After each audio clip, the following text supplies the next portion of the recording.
Interesting. Here's my take on the Communist Manifesto. I agree with its criticism, with its analyses of the system, with its predictions about late-stage capitalism. I mean, we're living it right now. And yet, it is not the answer. I think there are 3 reasons why it is not the answer. Reason number 1, it is cloaked in vitriol and hatred. Pessimism, negativity, hatred, that is not the way to get things done. In fact, those are the very vehicles that the current system, that the oligarchy, that this current system of oppression uses against us. So if we get mired in their hatred, we are only perpetuating their systems.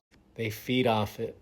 So any solutions we adopt have to be positive, and they have to be optimistic, and they can't be like them. Reason number 2, Marx talked about seizing the means of production, meaning that the workers themselves should take over and own all the factories, that we, the people, should own the AI companies. The problem with Marx is that he says that the government should take things over and then we slowly become a nirvana after that. That does not work. It didn't work in the Soviet Union. It has not worked in China. It has not worked in Cuba. Is communism better for people, for most people, than capitalism? We could debate that, possibly, maybe. Certainly the ideals are better. But in practice, it turns into kind of the same thing. A few people at the top controlling and dictating everything.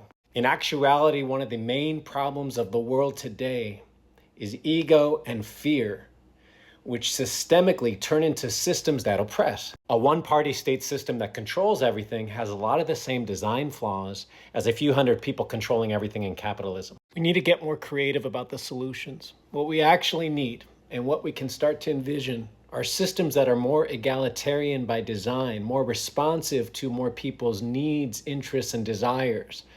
The purpose of any good society, according to some of the wisest philosophers and thinkers, is to allow each individual to fulfill themselves. So if you are somebody who dreams of making art, or being a baker, or being a dentist, society should enable you to figure out your talents and your dreams and then fulfill them. More on that another time. Reason number 3, communism is devoid of spirituality, even viewed as an obstacle to liberation. Now, too many religions have been co-opted and corrupted by man. But that does not mean that spirituality is not real and vital to our cause. I believe that God and virtue have to be at the center of what we are doing. I believe that we are in the middle of a spiritual battle and that the only way to overcome the evil in the world is to tap into God. So when liberals say that capitalism's violent and conservatives say communism's foolish, they both have a point.